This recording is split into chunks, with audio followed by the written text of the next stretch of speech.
Procura con diligencia presentarte a Dios aprobado, como obrero que no tiene de qué avergonzarse, que maneja con precisión la palabra de verdad. Bienvenidos a un tiempo de reflexión, estudio y conversación de la palabra de Dios, donde juntos buscamos su guía para vivir en su verdad. Aquí comienza Aprendiendo Juntos en Armonía.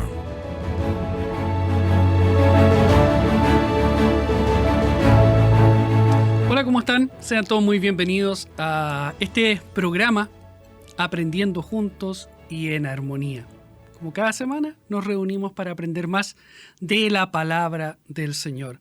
Para ello, yo como alumno invito y le doy la más cordial bienvenida al profesor, ¿cierto? Mi querido pastor Iván Reyes. ¿Cómo está, pastor? Gusto de saludarle.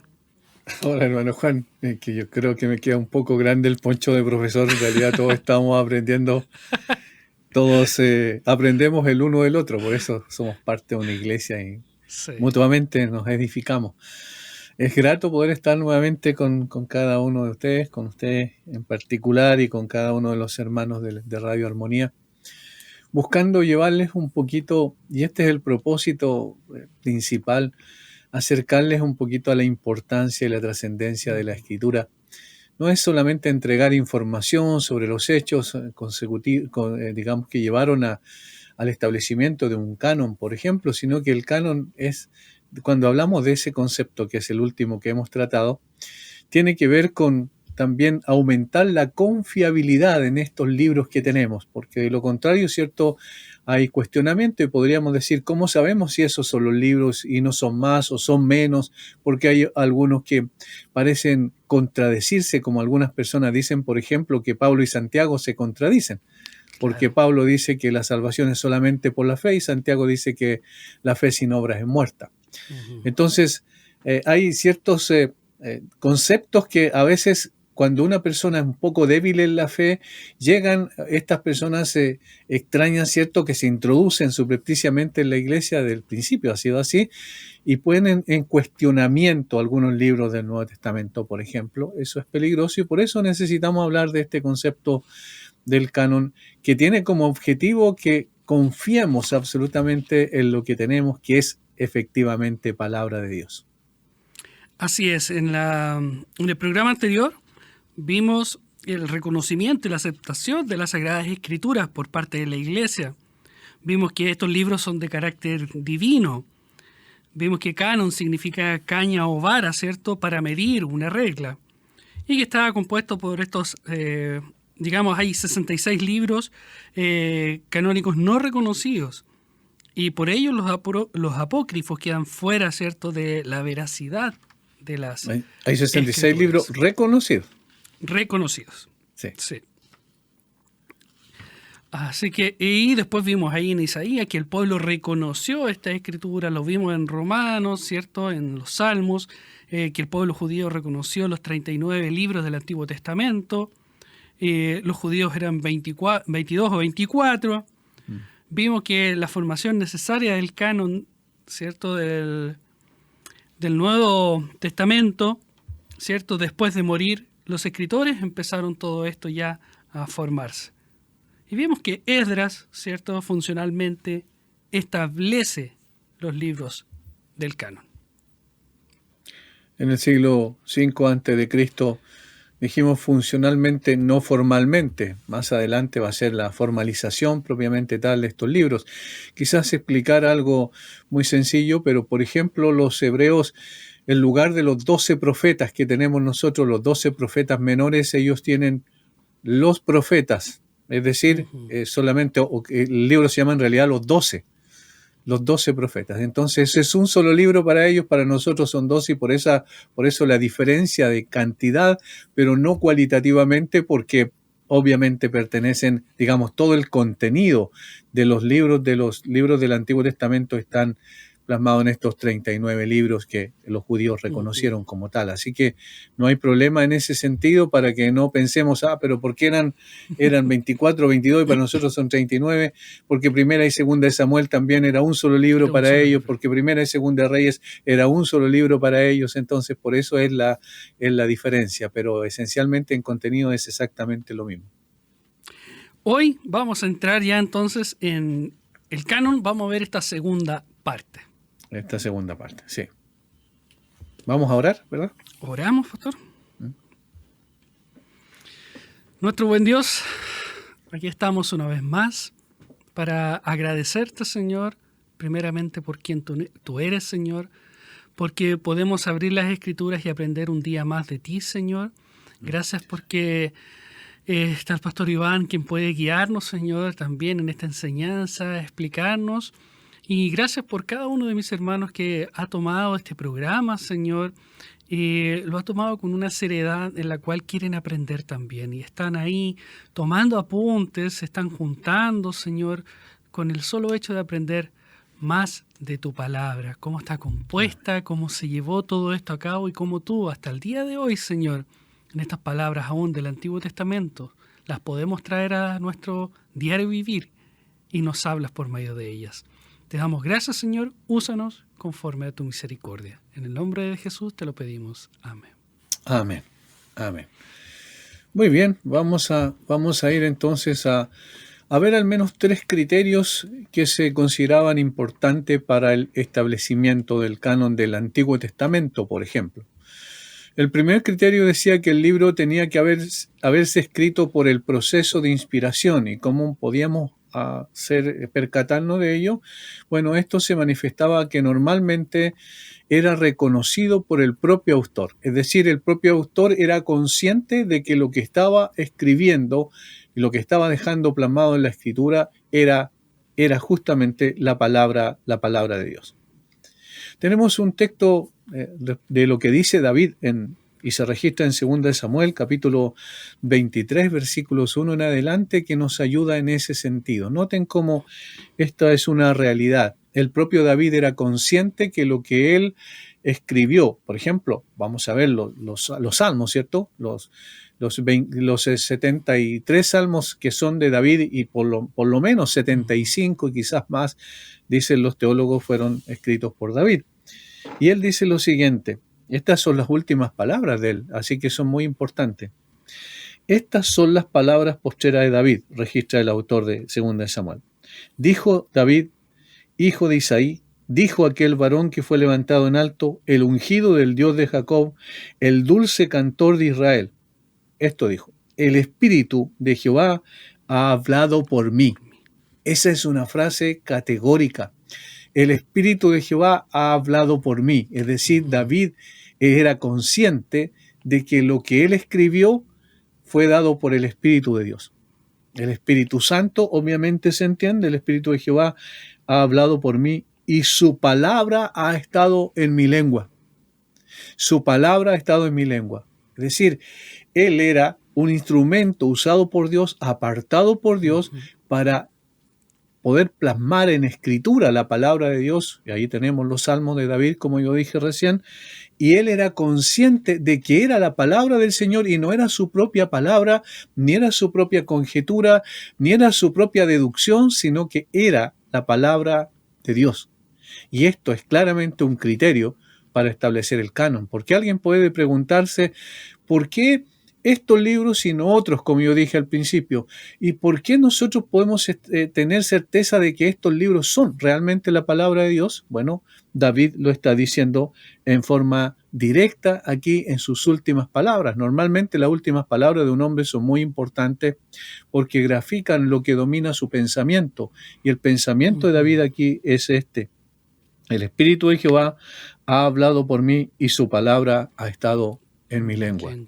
¿Notan el sentido de autoridad que allí se establece? Y evidentemente ese es un criterio sumamente fuerte para decir, bueno, los escritos de David son inspirados por el Espíritu de Dios. Son palabra de Dios en consecuencia.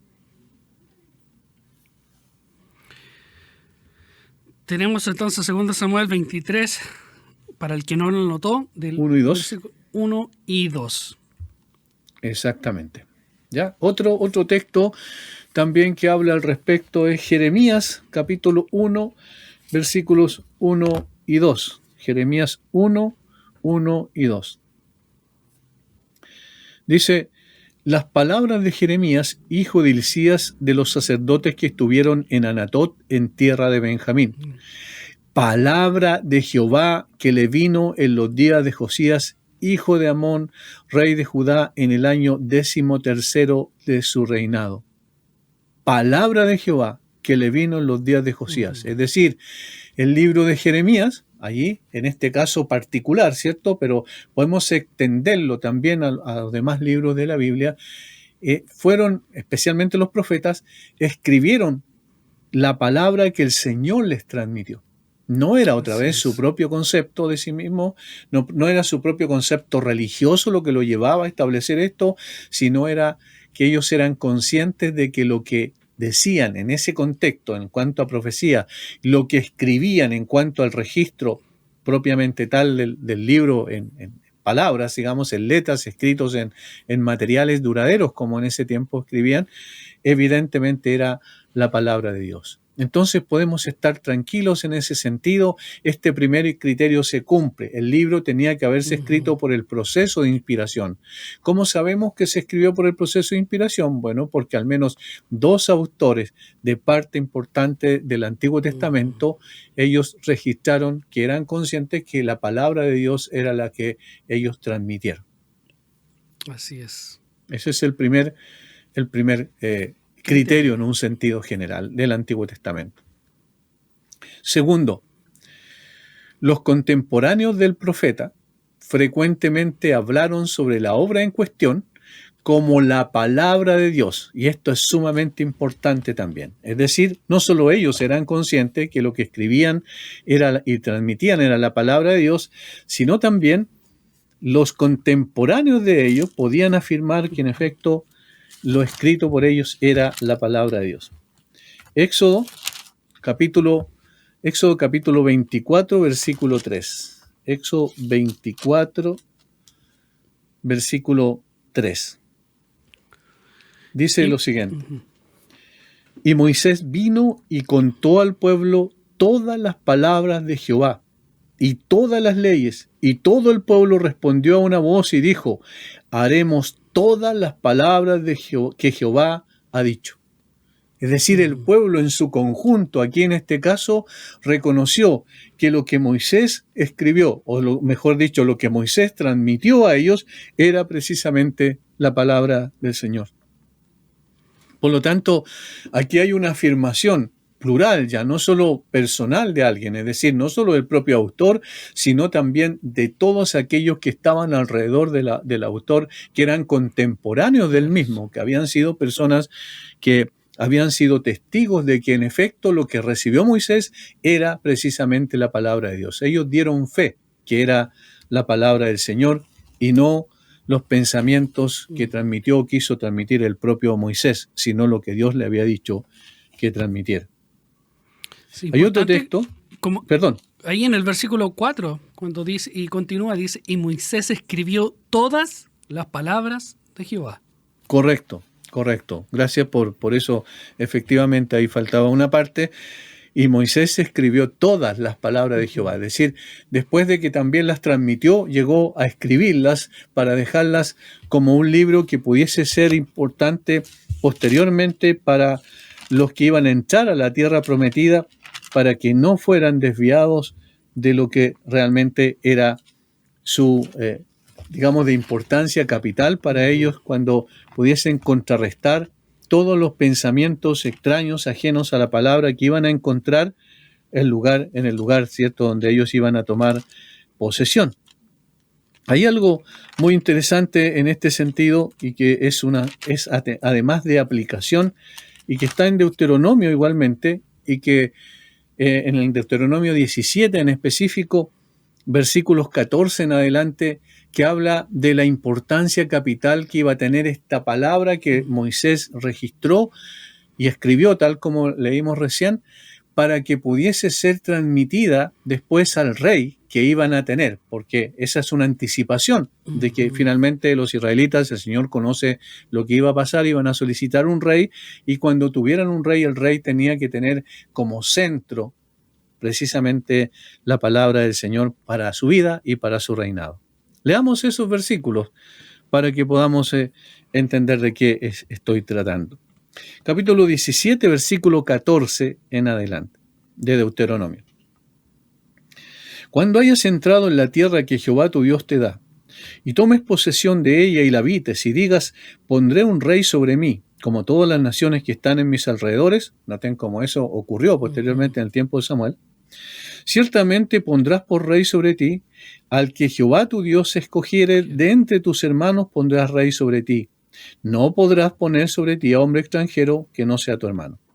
Pero él no aumentará para sí caballos, ni hará volver al pueblo de Egipto con el fin de aumentar caballos, porque Jehová os ha dicho, no volváis nunca por este camino. Ni tomará para sí muchas mujeres, para que su corazón no se desvíe, ni plata ni oro amontonará para sí en abundancia. Y cuando se siente sobre el trono de su reino, entonces escribirá para sí en un libro, miren, una copia de esta ley, no algo que él iba a escribir recién y que se originaba en su propio criterio, sino una copia de esta ley, es decir, la ley de Moisés, del original que está al cuidado de los sacerdotes levitas. Tenía que copiar palabra por palabra, letra por letra, lo que era la copia, digamos, la original. Y lo tendrá consigo y leerá en él todos los días de su vida para que aprenda a temer a Jehová su Dios. Ese es el primer objetivo, el primer propósito que tenía, que la palabra de Dios fuera central en su propia vida, en su propio corazón, para que pudiese temer al Señor su Dios, porque el principio de la sabiduría es el temor al Señor. Entonces, la palabra de Dios es la que produce eso en el corazón de una persona cuando se entiende que es palabra de Dios y no conjetura de hombre. Segundo propósito, para guardar todas las palabras de esta ley y estos estatutos para ponerlos por obra. Guardar es una palabra muy interesante en el original, en el Antiguo Testamento, y tiene que ver con cercar alrededor como con espinos, es decir, proteger. En otras palabras, en este sentido, colocarlo en el centro del corazón, porque del corazón, ¿cierto?, mana la vida, como dice el autor de Proverbios. Tenía que ser central en sus pensamientos, en sus sentimientos, debía guiar su voluntad, sus decisiones, y entonces la palabra de Dios no solo tenía que ser para conocimiento, para instrucción, sino también eso debía transformarse en la práctica, en la obediencia y el sometimiento a la palabra. Tercer propósito, para que no se eleve su corazón sobre sus hermanos, que bien conoce el Señor a la humanidad, ¿verdad? Para que no se eleve su corazón sobre sus hermanos, es decir, para mantener a raya su egocentrismo natural, su orgullo natural, para que pueda vivir en humildad. La palabra de Dios es un instrumento precioso en ese sentido. Y para que ni se aparte del mandamiento a diestra ni a siniestra, es decir, debe ser el que rija su vida en todos los aspectos. Es interesante, ¿verdad? Porque ese es el propósito de la palabra de Dios. Y por eso, cuando sabemos qué es la palabra de Dios, entonces estamos dispuestos a someternos a ella para temer al Señor, para no enorgullecernos, para que sea el centro de nuestro corazón, la guardamos como un tesoro, pero no exclusivamente en una biblioteca, sino que la guardamos en nuestro corazón para que rija también nuestras decisiones, como en este caso el rey tenía que vivir de esa manera. Cómo tenía que vivir y cómo terminó ese rey, ¿cierto? Sí. Y le está diciendo todo lo que no tenía que hacer y efectivamente lo que hizo. Lo que hizo, sí. El caso de Salomón en específico, Salomón, ¿cierto? caballos, oro, mujeres, claro. Todo. Porque se apartó de la ley del Señor. Pues si eso es lo grave, eso es lo que nosotros entendemos en consecuencia, que tenemos que tener certeza de que si es esta la palabra de Dios, es cuando alguien se para en un púlpito, abre la Biblia y dice, esto ha dicho el Señor, y uno lo puede corroborar en la práctica, entonces uno tiene que decir, Señor, habla porque tu siervo oye. Oye para obedecer, oye para someterse, oye para vivir de acuerdo a lo que tú estás diciendo. Ese es el sentido. De hecho, Entonces, los israelitas en una ocasión, cuando el Señor habló del Sinaí, en la manifestación de la ley propiamente tal, cuando el Señor le dio la ley a Moisés, ellos le dijeron a Moisés, nosotros hemos escuchado la voz de Dios y todavía vivimos. Es decir, es que eran conscientes de que en realidad eran pecadores y merecían ser fulminados por esa así es. palabra.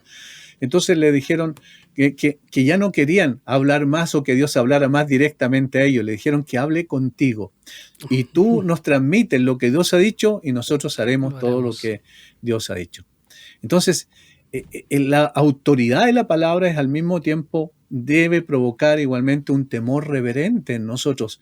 Por eso estamos viendo esto. ¿Es la Biblia la palabra de Dios? Y estamos corroborando, sí, es la Biblia la palabra de Dios. ¿Es el Antiguo Testamento confiable o solamente nos vamos a abocar al Nuevo Testamento y decimos, no, nos vamos a abocar a toda la Biblia porque el Antiguo Testamento está claramente explícito que es la palabra de Dios? Maravilloso. Y por eso la importancia de no apartarnos, ¿cierto?, de la palabra. Por eso, y pondrás estas palabras en tus hijos y se las repetirás, ¿cierto? Y Exactamente. estaremos completos. Claro, por eso es que tenemos que estar ciertos de que es la palabra de Dios y eso nos ayuda, ¿cierto?, a poder también confiar mucho más. Esto es lo que decíamos, aumentar nuestra confianza en la palabra y nuestro sometimiento a ella. Tenemos también Jeremías 26, 18. Jeremías está escribiendo este libro, es el mismo autor, ¿cierto? Como vimos al principio, es también el que es un instrumento en las manos de Dios para poder transmitir esta palabra. Versículo 18. Jeremías aquí hablando. Entonces dice, se levantaron algunos de los ancianos de la tierra y hablaron a toda la reunión del pueblo diciendo, ¿por qué? Porque Jeremías había confrontado al pueblo los versículos anteriores y ellos lo querían matar, o sea, querían exterminar con él definitivamente. Este hombre, dice, no ha incurrido este hombre en pena de muerte porque en nombre de Jehová nuestro Dios nos ha hablado. Eso es primeramente lo que algunos intercedieron allí para que Jeremías no corriera esa suerte de morir por causa de lo que había dicho y la confrontación en la que había puesto a especialmente los príncipes y el rey.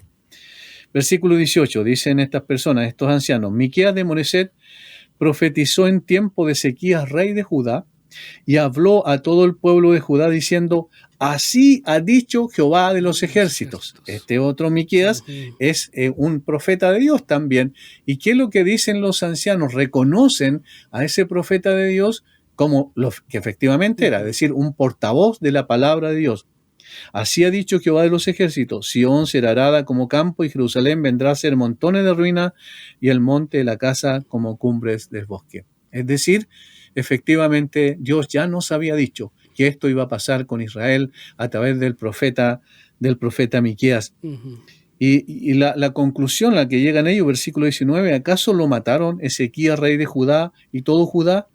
No temió a Jehová y oró en presencia de Jehová, y Jehová se arrepintió del mal que había hablado contra ellos. ¿Haremos pues nosotros tan gran mal contra nuestras almas? Se está diciendo, están hablando en defensa de Jeremías en ese contexto. Pero citan esto y dicen que Miqueas era un profeta de Dios, es decir, un instrumento, un portavoz de Dios. Dios habló a través de él hacia el pueblo. Eso es lo que era un profeta. Uno que hablaba en nombre de Dios al pueblo. Pero para hablar en nombre de Dios tenía que tener la autoridad de Dios. ¿Y dónde regía la autoridad de Dios? En la palabra de Dios. Es decir, que fuera efectivamente lo que Dios había dicho y la profecía al cumplirse corroboraba efectivamente que era la palabra de Dios. Así es. Tenemos otro texto también. Sí. ¿Tenemos Daniel? Sí, Daniel. ¿Lo puede leer usted, por favor? Por supuesto. Daniel 9, 2. En el año primero de su reinado, yo, Daniel, miré atentamente en los libros el número de los años de que habló Jehová al profeta Jeremías, y habían de cumplirse las desolaciones de Jerusalén en 70 años. Allí hay otro texto de un contemporáneo, ya después incluso ya era pequeño cuando tuvo la primera deportación a Babilonia, Daniel, con sus amigos, no, más que pequeño, era un joven, tenía, no sé, entre 15 y 17 años probablemente, eso es lo que podemos deducir. y pertenecía a la corte de Jerusalén, y se lo llevaron. Entonces, en la primera incursión que hizo Nabucodonosor, por allá por el año 607 a.C., 605 a.C.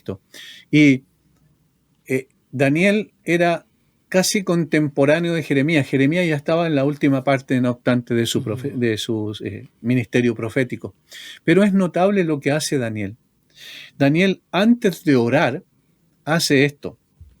Dice, en el año primero de Darío, hijo de Asuero, de la nación de los Medos, que vino a ser rey sobre el reino de los caldeos, en el año primero de su reinado, yo, Daniel, miré atentamente los libros, el número de los años de que habló Jehová al profeta Jeremías. Mire, ¿qué estaba reconociendo Daniel? Jeremías habló por Dios. Dios habló a través de Jeremías. Entonces, lo que Jeremías escribió en los libros, ¿cierto? Jeremías escribió 2 libros, Lamentaciones y propiamente tal Jeremías. Y está diciendo, yo revisé atentamente y encontré que hablaba de cumplirse las desolaciones de Jerusalén en 70 años. Es decir, ya está llegando el tiempo. Para Daniel en ese tiempo ya estaba llegando el momento en que Dios cumpliera esa profecía.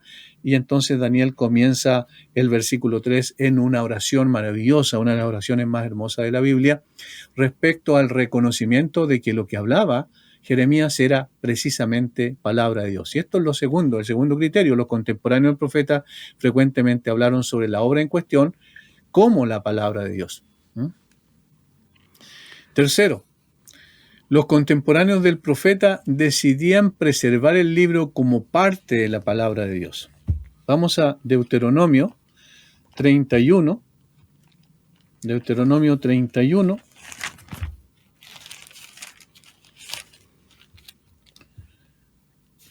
Versículos 24 al 26. Deuteronomio 31, 24 al 26.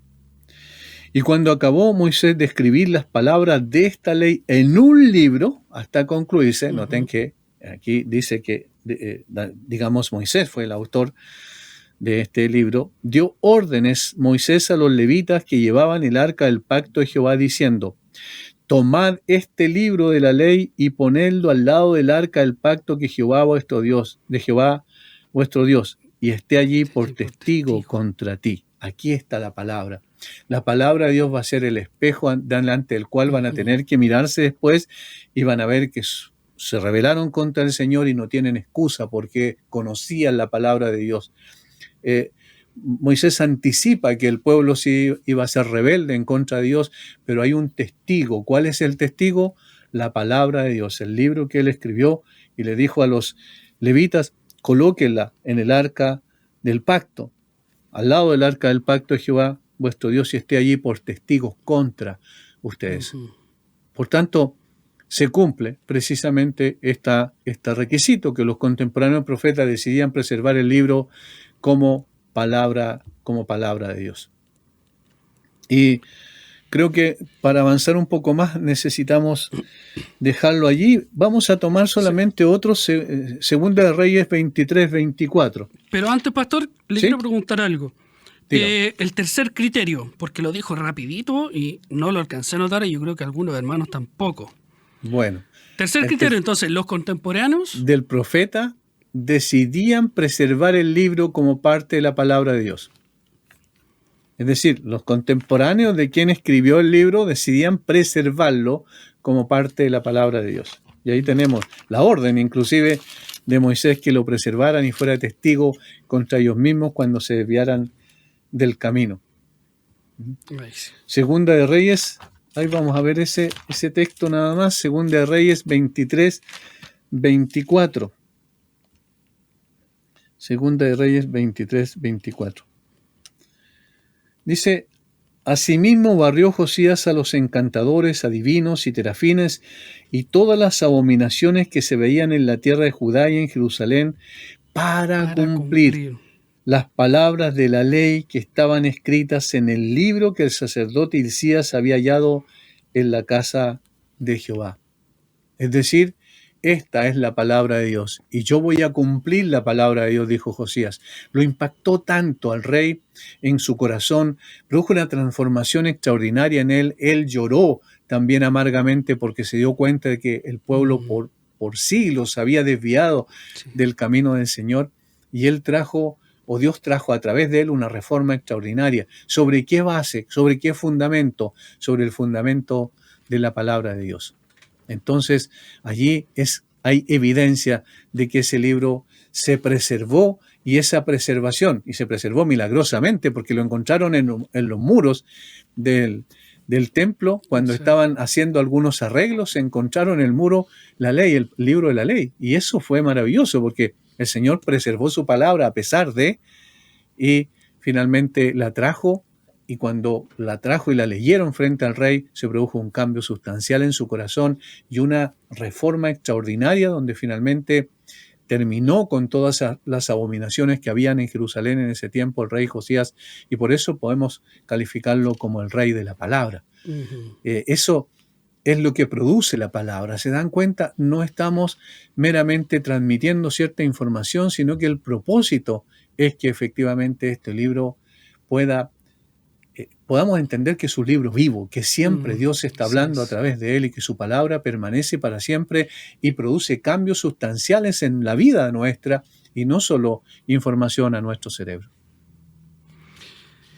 Qué importante entonces conocer cuáles han sido estos tres criterios que vimos. Inspiración, ¿cierto? Reconocidos por el autor. El segundo, reconocidos por los contemporáneos.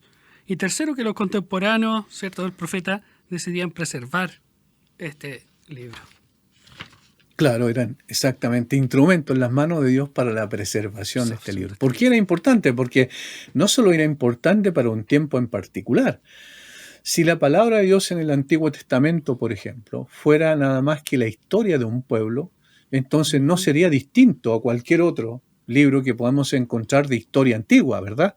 Claro. Pero cuando se trata de que el Dios de ellos se reveló de una forma maravillosa a través de su palabra, para instruirles, para darles leyes que no tenía ningún otra nación, como dice ahí en Deuteronomio 4, y para hablarles permanentemente, contextualmente, porque ellos iban a entrar a un lugar donde la gente no conocía al Dios verdadero, y menos aún su palabra, y pudiesen vivir de acuerdo a esa palabra para glorificar su nombre. Entonces tenemos principios maravillosos que nos alcanzan a nosotros también. Esta misma palabra es pertinente en el día de hoy. Esta misma palabra es apropiada para el día de hoy, de tal forma que el Antiguo Testamento es tan importante como el Nuevo Testamento, porque conforman una unidad, y eso es lo que se intentó preservar a través del canon o el registro, ¿cierto? Esta colección de libros para que quedaran plasmados en lo que conocemos posteriormente como la Biblia. Qué maravilloso, y lo decíamos al inicio también, de cómo la palabra del Señor, y a diferencia, como usted bien lo decía ahora, de un libro de historia simplemente, eso es solo conocimiento como esto fue. Sí. Pero no lo podemos traer como enseñanza al día de hoy. Y el día de hoy las Escrituras nos enseñan día a día cómo conducirnos, qué hacer, y nos dan una enseñanza, pero maravillosa. Todo lo podemos encontrar en las Escrituras. Todo, absolutamente todo, para todas las áreas de nuestra vida. De allí entonces necesitamos enamorarnos más de la palabra, porque así amaremos más al Dios de la palabra, y también nuestra obediencia irá progresando en el mismo sentido, y ese es el propósito, en que vayamos conociendo la palabra de Dios. La única forma de conocer a nuestro Dios. Exactamente. Conociendo la palabra. Echemos una mirada ahora al canon del Nuevo Testamento. Hablamos del Antiguo recién, ¿cierto? Bueno, está compuesto por 27 libros el Nuevo Testamento, bien sabemos, escrito en un periodo de unos 50 años aproximadamente por 8 o 9 autores humanos. Ese 8 o 9 tiene que ver con el autor de Hebreos, que no se sabe exactamente quién fue. Hay bastantes conjeturas al respecto. Unos dicen que fue Pablo, otros dicen que fue Apolo, otros dicen que fue otra persona. Pero como no se sabe, entonces por eso decimos 8 o 9. Pues si fue Pablo serían 8 nomás, pero si fue otra persona diferente a Pablo serían 9. siendo el primer libro escrito cronológicamente, del que tenemos todavía conocimiento de eso, es la Carta de Santiago, que se escribió aproximadamente en el 45 después de Cristo, y Apocalipsis es obviamente el último, que se escribió por allá por el año 95 después de Cristo aproximadamente. Pedro aludió las cartas de Pablo como escritura. Por ejemplo, yo quiero que vayamos a ese texto porque es muy interesante. Ese está en Segunda de Pedro capítulo 3, versículo 14 al 16. Segunda de Pedro capítulo 3, versículos 14 al 16. Es Pedro, el apóstol, que está escribiendo esta carta y dice lo siguiente. Por lo cual, oh amados, estando en espera de estas cosas, procurad con diligencia ser hallado por él sin mancha e irreprensibles en paz. Y tened entendido que la paciencia de nuestro Señor es para salvación, como también nuestro amado hermano Pablo, según la sabiduría que le ha sido dada, os ha escrito, casi en todas sus epístolas, hablando en ellas de estas cosas, entre las cuales hay algunas difíciles de entender, las cuales los indoctos e inconstantes tuercen, como también las otras escrituras para su propia perdición. Notemos algo interesante aquí.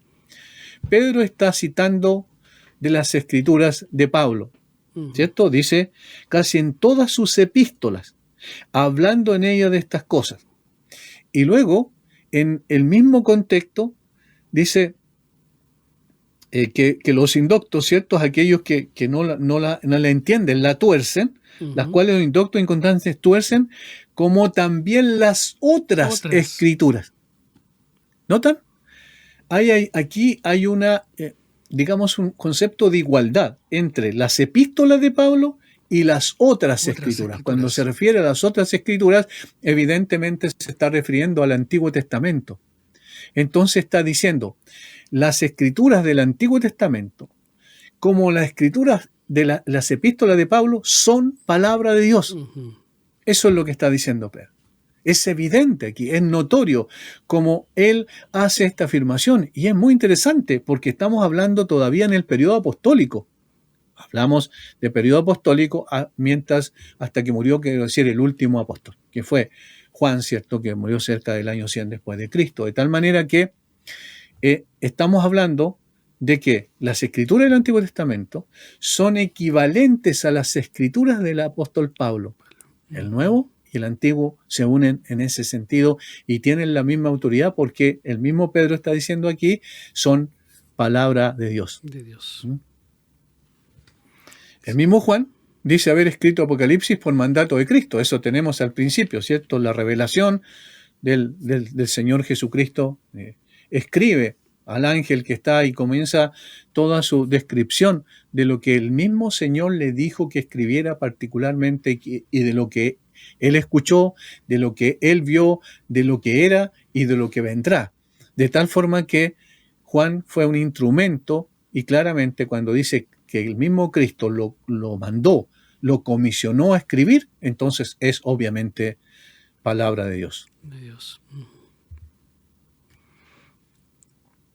La hemos visto ahí en lo que ha dicho Pedro, ¿cierto?, sobre Pablo, cómo reconoció estas escrituras y estas epístolas y las comparó. Claro, la puso en un sentido de igualdad, ¿verdad? Sí. De igualdad. Entonces eso es muy interesante porque le está dando una autoridad a las epístolas de Pablo. Ya vamos ahora a ver así sucintamente las etapas en el proceso de canonización. Primero lo que veremos al respecto es periodo de circulación. La Iglesia usaba el Antiguo Testamento como palabra de Dios. En el tiempo en que se escribían los libros del Nuevo Testamento, la Iglesia los leía y posteriormente reconocía como escritura. Ese fue el proceso. Luego comenzaron a ser transcritos o copiados, es decir, en principio fueron pasadas las cartas de mano en mano, por decirlo, de una iglesia a otra y las leyeron, por ejemplo, las cartas de las epístolas y posteriormente las transcribieron, las copiaron y comenzaron a circular en forma más masiva por las comunidades locales como escritura. Ahí podemos citar a Colosenses 4:16, que nos ayuda un poco en esto que estamos diciendo. Colosenses 4:16.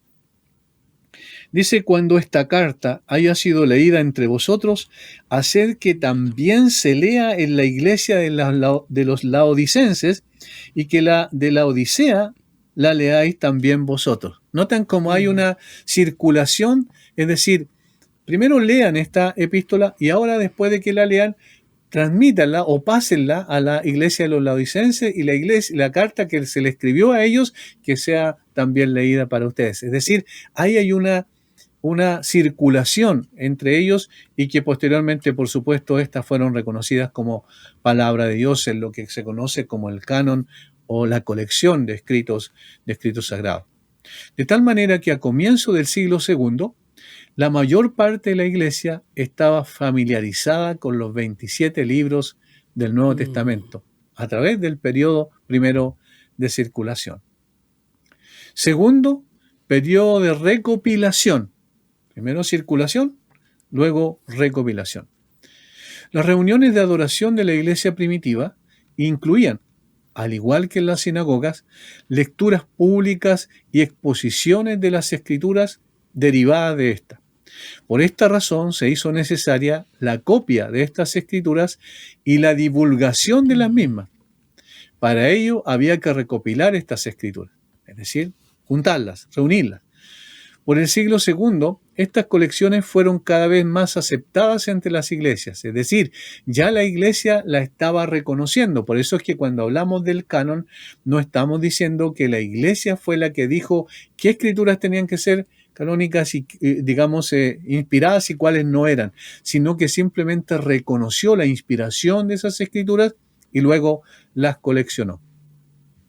Eso era una necesidad, porque obviamente, primero, cuando se transmitía la enseñanza, caso de los evangelios, por ejemplo, vía oral, era necesario después registrarla, y eso es lo que dice Lucas cuando escribe su libro, por ejemplo, que él investigó minuciosamente y tomó de testimonios de personas, ¿cierto?, de primeros testigos, como en el caso de María, con toda seguridad. Por ejemplo, Lucas escuchó de María lo que ocurrió con la anunciación de Juan el Bautista a su padre. También la anunciación del Señor Jesucristo, esas fueron las tomó directamente de la primera fuente, que vendría siendo María en ese contexto, de tal manera que la idea era después plasmarla en la letra propiamente tal, en el escrito, para que quedaran para siempre, porque el escrito tiene esa cualidad maravillosa, porque está escrito y no se puede modificar en consecuencia. En cambio, la vía oral es fácil de distorsionar en el proceso. Por eso era necesario un canon, y por eso era necesario un escrito, es decir, que se mantuvieran y se recopilara a través de copias que se masificaran en el contexto del primer siglo. Amén. Pastor, ¿sí? Estamos en la hora, no sé si quiere avanzar con algún punto más para cerrar. Ya, solamente una parte nada más de un escrito antiguo que se llamó el fragmento de Muratori o canon de Muratori, que fue del año 170 después de Cristo. Con esto terminamos. Este primer canon contiene 21 o 22 libros. Su estado no permite saber exactamente esto porque no está completo, digamos, y de los 27 del Nuevo Testamento faltan Hebreos, Santiago, Primera y Segunda de Pedro. Alude a las epístolas de Juan, pero no se sabe si alude a cada una o a todas como una sola. Esto muestra la preocupación de la Iglesia por establecer una regla o canon para reconocer formalmente los libros que eran inspirados y debían ser recopilados. La Iglesia solo reconoce los que son inspirados y entonces los recopila. En este primer intento, obviamente, faltaron algunos libros, como el que mencionamos, pero posteriormente, más adelante, ya cuando se establece el canon en forma oficial, ya finalmente estos libros fueron incluidos como los 27 que tenemos en el Nuevo Testamento. Maravilloso. ¿Qué nos viene en la próxima lección? La próxima clase. ¿Qué nos viene? Bueno, queremos ir al Antiguo Testamento y hacer una introducción. ¿Por qué es importante conocer hacer una síntesis, en definitiva, del Antiguo Testamento. ¿Por qué es importante que, ya sabiendo que es absolutamente confiable los libros del Antiguo y Nuevo Testamento como palabra de Dios, efectivamente, entonces vamos al Antiguo y empezamos a ver su contexto en el cual fue escrito, y empezamos a conocer también algo de su autor, y empezamos a tener algunas generalidades respecto a lo que es el contenido también de los libros? No vamos a hacer un estudio exhaustivo de cada uno de los libros, sino terminaríamos por allá por el año 2200 después de Cristo, obviamente, pero vamos a hacer una síntesis, un resumen que esperamos que sirva de contexto para que cuando usted vaya al libro pueda estar bajo ese paraguas que le ayude a no distorsionar la palabra, sino a entenderla en el contexto correcto. Que es la idea de lo que queremos transmitir con este programa. Así es, ese es el propósito. Pastor, gracias una vez más por compartir todo esta enseñanza. Es una maravillosa enseñanza. Y como bien lo dijo, ya vamos avanzando poco a poco, clase a clase, y que nuestros hermanos puedan estar disfrutando también de esto. Así que si les faltó algo, que puedan escribir, ¿cierto? Y que puedan escribirnos también, ¿cierto? Claro. aprendiendo@armonía.cl, o nos dejan los comentarios también ahí en las redes sociales. Así que ahí la idea es que ellos también vayan aprendiendo junto a nosotros, tengan su Biblia, su lápiz, su cuaderno de apuntes, y puedan ir junto a nosotros creciendo para la gloria de Dios. Un abrazo, pastor, y un abrazo también para cada uno de ustedes. Sean muy bendecidos.